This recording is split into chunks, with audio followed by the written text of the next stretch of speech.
E vem conferir a crítica do mangá de All You Need Is Kill.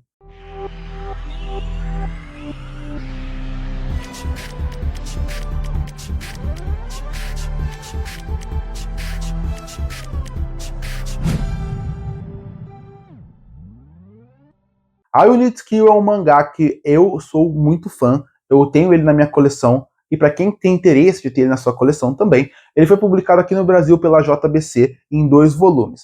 Logo depois, eles lançaram uma nova versão do All You Need Is Kill, onde ele é um volume só. Então, para você que procura, quer comprar, é até mais fácil você encontrar esse one shot que existe de All You Need Is Kill. Logo depois, ele fez tanto sucesso na época do seu lançamento em 2014, que no mesmo ano ele ganhou uma versão hollywoodiana, que foi o filme chamado No Limite do Amanhã.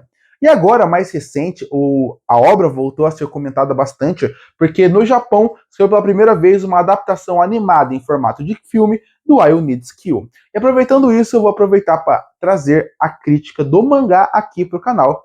Reli recentemente, obviamente, para fazer o vídeo, e eu gosto bastante dessa história. É uma história que ela poderia ser maior e maior, ela teria como desenvolver muitos assuntos interessantes que é apresentado, mas infelizmente é jogado de lado. Mas mesmo assim, All You Need Is Kill é um mangá que funciona muito bem para mim. Principalmente pela arte e mais do que isso, pela discussão por trás da obra. Eu acho que mais do que os personagens, eu acho mais do que o próprio universo em si, eu acho que as discussões que ele apresentam, como apresentam, me agrada bastante. E eu acredito, inclusive, que isso é um fator que é legal ver quando os orientais fazem, mais do que os ocidentais. Os orientais, normalmente, quando falam sobre assuntos sobre reflexão, perdas, mortes, vida e família, eles são muito mais interessantes, porque eles têm muito mais um lado verdadeiro, original, humano, do que tratar esses assuntos. Quando você pensa, por exemplo, no Ocidente, eles tentam sempre glamorificar essa parte. E você pode ver até no live action, que ele tenta pegar a mesma temática e transformar tudo de uma forma mais bonita. Aqui não é bem assim. Para quem não sabe sobre o que é All You Need Is Kill, a gente acompanha um protagonista chamado Keiji, que um dia vai ter que fazer uma missão para poder destruir alguns alienígenas que chegaram na Terra.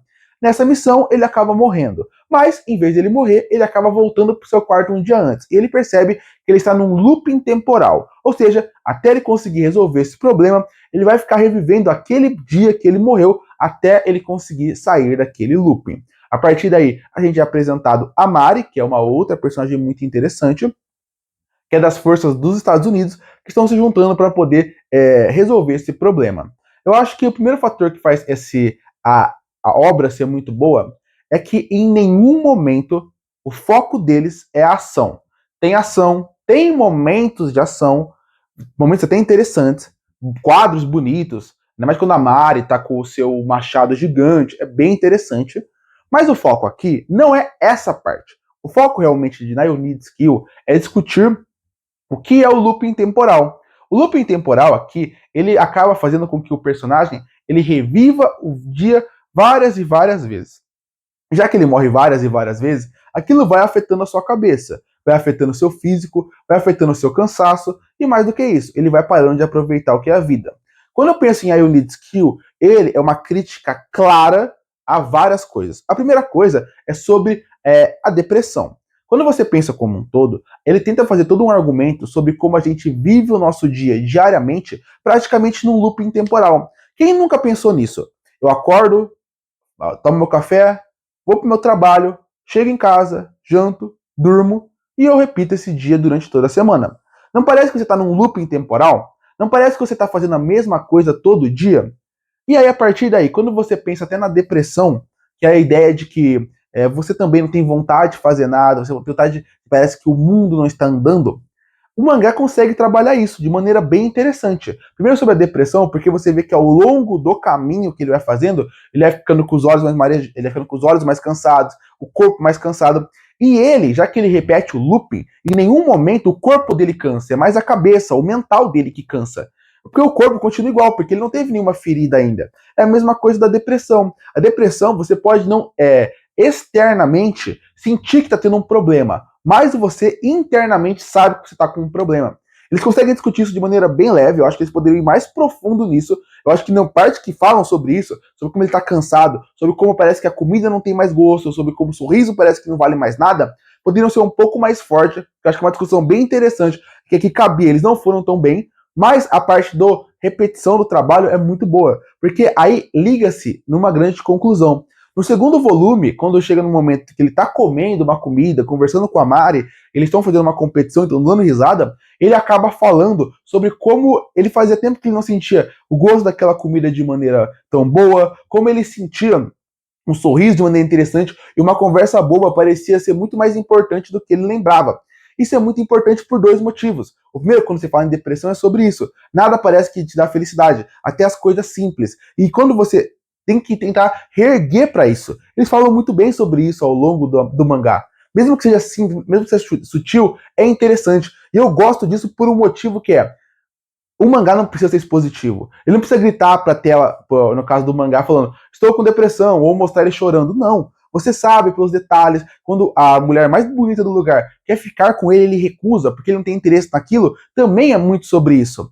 E quando você pensa no trabalho, também você pode colocar para esse lado. Não estou comparando trabalho com depressão, mas é que são dois assuntos que conversam muito bem para a conclusão desse arco, que seria o momento onde você faz tanto as coisas de maneira repetida que você não percebe as pequenas coisas da vida. Faz quanto tempo que você não anda na rua e percebe a beleza dos lugares que estão à sua volta? Faz quanto tempo que você não conversa com alguém e o simples sorriso não te agrada? O loop temporal faz ele perceber isso, e é interessante. Então essas críticas que eles colocam ao modelo de trabalho, a como a gente é repetitivo, a como a gente não sai da mesmice, eu acho muito interessante. Muito interessante mesmo. Então, a parte humana desse mangá é muito boa. A parte como ele discute assuntos que a gente já viu várias vezes de maneira interessante é muito bem feito. Claro, a gente já viu isso várias vezes. All You Need Skill não reinventou a roda. Mas quando você tem um mangá que trabalha assuntos tão interessantes, tão atuais, eu acredito que dá pra ver. O mangá é de 2014, a gente tá em 2026. E assuntos que ele fala, como depressão, como a gente é escravo do trabalho, parece cada vez mais moderno, parece cada vez mais atual. E eu tiro muito o chapéu pro I Need Skill, porque ele continua atual. Infelizmente, ele continua atual. Seria muito legal se a gente estivesse numa outra época, onde a depressão já fosse muito menor, fosse algo que as pessoas não tivessem mais tanto, e o trabalho fosse algo muito mais divertido de se fazer. Mas infelizmente não é. Infelizmente o mangá continua atual. Mas estando atual, ele conversa muito bem. Outro assunto que ele conversa bem, mas eu acho que ele poderia também ir um pouco mais a fundo, seria o conceito de a parte da guerra. Como eu falei, a Unit Skill ele não reinventa a roda em nada que ele faz. Looping temporal é uma coisa que é usada desde sempre, desde mangás ao cinema hollywoodiano, livros também usam bastante, e também os discursos que ele apresenta não são novidades, mas ele consegue trabalhar tão bem que acaba funcionando muito bem. E por que eu falo isso? Porque é uma guerra contra alienígenas. Juntam pessoas do Japão com pessoas dos Estados Unidos e resto do mundo para poder tentar parar uma grande ameaça, um grande momento da guerra contra os alienígenas. Pode ser o ponto de virada para a humanidade. O lance aqui é uma discussão muito interessante também, porque o alienígena não é um vilão. Ele poderia colocar essa situação numa guerra, mas essa não é a intenção do autor. Colocar um alienígena que não tem cara, não tem rosto, não tem físico, acaba fazendo com que você, como público, entenda que todo mundo ali na guerra está unido pela mesma causa. Não importa de qual país você é, não importa qual etnia você tem, ou qual língua você fala. O que importa aqui é que todos têm o mesmo objetivo: voltar vivo para casa. E no fim das contas, é aquela famosa frase da guerra: quem acaba morrendo na guerra nem sabe por que está lutando e por quem está morrendo. Porque as pessoas que começaram a guerra estão atrás dos seus escritórios, atrás das seus gabinetes, discutindo qual é o próximo passo, mas eles não levam tiro. Pessoas que nem sabem por que estão lá, estão forçadas a estar lá, acabam tendo que morrer por uma causa que eles nem sabem qual é. Essa discussão colocando todos os países de formas diferentes, de estilos diferentes, pessoas com passados diferentes, eu acho interessante. Eu acho realmente muito interessante. Outra coisa que eu gosto bastante é como o segundo volume começa, porque ele já começa com um flashback da Mari. Então ele apresenta a personagem, a gente não sabe quem ela é, mas os primeiros capítulos do segundo volume apresentam muito bem isso. Eu também acho o final do mangá muito interessante, porque ele é um final bem emocionante e bem corajoso, que, por exemplo, muitos outros escritores não teriam coragem de fazer. E por isso que eu falo que eu gosto tanto de mangá, eu gosto tanto de filmes que são orientais, porque parece que o povo oriental ele tem mais coragem de fazer o mundo ser real. O mundo não vai ser bonito, não vai ter um final bonito. Quando você vê a versão americana desse filme, por exemplo, é tudo muito bonito, tudo muito mais limpo. É a visão romântica do mundo que eu, por exemplo, não gosto. Eu, por exemplo, com a idade que eu tenho, já não consigo ver o mundo dessa forma. Eu acho que o grande problema desse mangá seriam dois, além do que eu já mencionei meio por cima, ele não reinventar a roda. Isso não é um problema. O problema são 2 volumes. Eu acho que se tivessem 3 volumes, eu acho que ele fecharia muito melhor tudo que é apresentado aqui. Porque tem muitas coisas que são abertas. E mesmo que não seja discutida, mesmo que o foco do mangá não seja discutir os alienígenas, seja discutir o que eles são, seria interessante discutir. Porque a gente, como público, quer saber um pouco sobre eles. Outra coisa também é que tem muitos discursos aqui que acabam sendo muito simplificados. O discurso está lá, ele é interessante, é bem colocado, mas se tivesse mais tempo, daria para desenvolver mais. Isso não acontece porque são só 2 volumes. 2 volumes ótimos, o mangá que com certeza vale a pena ter na sua coleção, mas infelizmente também, por ser curto, a gente sente isso. Sente que tem coisas que poderiam ser mais profundas, assuntos que poderiam ser mais pesados que não acontecem aqui. Não é um mangá que vai te emocionar, por exemplo, apesar de ter muitas mortes. E por que não vai te emocionar? Porque o mangá, não, já que tem que focar muito no looping, nas discussões, na Mari, no Keiji, o Sargento, o melhor amigo dele, que é o Yobara, são personagens que são interessantes, mas que não são desenvolvidos. Acho que esse é o problema. Até o capitão, tem o capitão da Mari, que ele parece ser muito carismático, é muito legal quando ele aparece pela primeira vez. Mas ele não aparece mais. Por quê? Porque o mangá não tem tempo de apresentar e desenvolver esses personagens. Acho que o grande problema é esse. Pelo ser 2 volumes, eles resolveram focar no que eles achavam que era o principal, que é passar uma mensagem, mas a história ela faz o básico muito bem, e tem boa sequência de ação, mas quando você pensa como um todo, com mais 1 ou 2 volumes, a história poderia ser muito mais grandiosa do que ela é, e poderia trazer personagens muito mais marcantes do que eles são. Então acho que esse é o problema do mangá, que eu acho ótimo mesmo assim.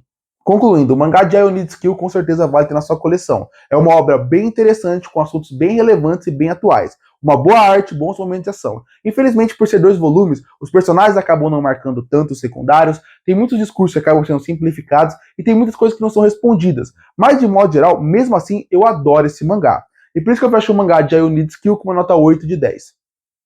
Curte e fortalecer o canal, se inscreve para não perder os próximos vídeos. E aí, o que acha do mangá de All You Need Skills? Você gosta ou não? Comenta aqui embaixo. Eu volto no próximo vídeo.